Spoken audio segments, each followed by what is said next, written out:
Hello दोस्तों। आज मैं आपको सुनाऊंगा सबसे बड़ा कौन, एक बहुत ही सुंदर कहानी। भूख, प्यास, नींद और आशा, चार बहनें थीं।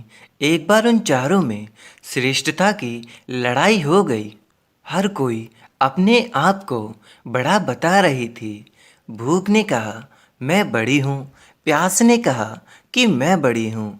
नींद अपने आप को बड़ा बता रही थी और आशा अपने आप को सबसे बड़ा बता रही थी। जब आपस में इस बात का फैसला नहीं हो पाया कि कौन बड़ी है, तो चारों इस विवाद को लेकर राजा के पास पहुंची। राजा के सामने भी उन चारों ने अपने आप को ही बड़ी बताया। राजा ने पूरे विवाद को समझा। राजा ने कुछ सोचकर सबसे पहले भूख से पूछा, बहन, तुम बताओ कि तुम कैसे बड़ी हो। भूख ने कहा कि मैं इसलिए बड़ी हूँ क्योंकि मेरे कारण ही घर में चूल्हे जलते हैं, अच्छे अच्छे पकवान बनते हैं और जब वे पकवान थाली में सजाकर देते हैं तब मैं खाती हूँ, इसलिए मैं बड़ी हूँ।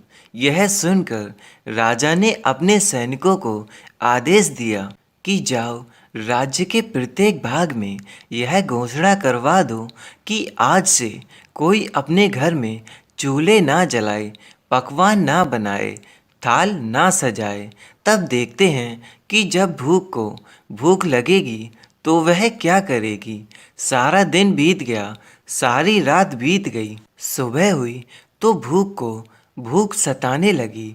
वह चारों ओर भोजन का तलाश करने लगी, लेकिन भूख को खाने को कहीं भी कुछ नहीं मिला। तब वह लाचार होकर घर में पड़े रोटी के बासी टुकड़े खाने लगी। प्यास यह सब देख रही थी। वह दौड़ी दौड़ी राजा के पास गई और बोली कि हे राजन, भूख हार गई है। वह घर में पड़े रोटी के बासी टुकड़े को खा रही है। फिर प्यास बोली, देखिए, मैं सबसे बड़ी हूँ। अब राजा ने प्यास से पूछा कि ठीक है, अब तुम बताओ कि तुम कैसे बड़ी हो।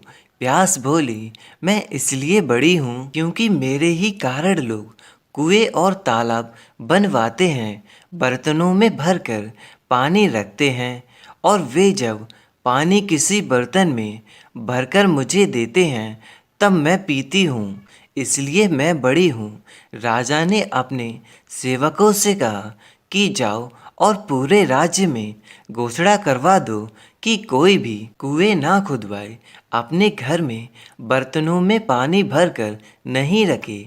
राज्य के सभी तालाबों और कुओं पर कड़ा पहरा लगा दो।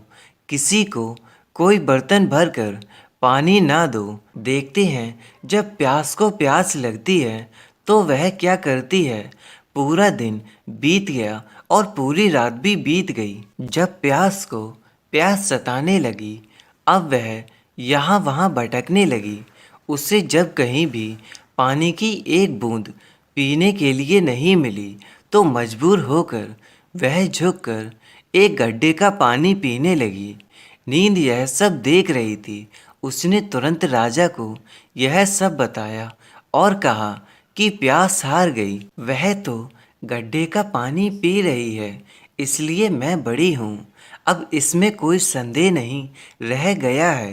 राजा ने पूछा कि अब तुम बताओ कि तुम कैसे बड़ी हो। नींद बोली, मैं इसलिए बड़ी हूँ, लोग मेरे ही कारण पलंग बनवाते हैं, उस पर बिस्तर लगाते हैं। जब वह मुझे बिस्तर लगाकर देते हैं तो मैं सोती हूँ, नहीं तो मैं नहीं सोती हूँ। अब राजा ने अपने सैनिकों को आदेश दिया कि राज्य में यह मुनादी करा दो कि कोई भी पलंग ना बनवाए, उस पर बिस्तर ना लगाए। जब नींद आएगी तब देखते हैं कि वह क्या करेगी। दिन में तो सब ठीक रहा, आधी रात बीत गई। उसके बाद नींद को नींद आने लगी। वह इधर उधर बिस्तर खोजने लगी। उसने खूब ढूंढा, लेकिन बिस्तर कहीं नहीं मिला। जब बिस्तर नहीं मिला तो वह मजबूर होकर ऊबड़ खाबड़ जमीन पर ही लेट गई। आशा यह सब देख रही थी। वह तुरंत राजा के पास पहुंच गई और बोली कि नींद भी हार गई। नर्म बिस्तर की बात कहने वाली नींद ऊबड़ खाबड़ जमीन पर ही सो गई है। वास्तव में भूख, प्यास और नींद तीनों में मैं बड़ी हूँ। राजा ने पूछा कि अब तुम बताओ कि तुम कैसे बड़ी हो। आशा बोली, मैं इसलिए बड़ी हूँ क्योंकि लोग मेरे कारण ही काम करते हैं। नौकरी, धंधा, मेहनत और मजदूरी करते हैं, परेशानियां उठाते हैं, लेकिन आशा के दीप को बुझने नहीं देते। राजा ने सेवकों से कहा कि राज्य में मुनादी करा दो, कोई काम ना करे, कोई नौकरी ना करे, कोई मेहनत और मजदूरी ना करे और आशा का दीप ना जलाए। जब आशा को आस जागेगी तो देखेंगे कि वह कहाँ जाती है।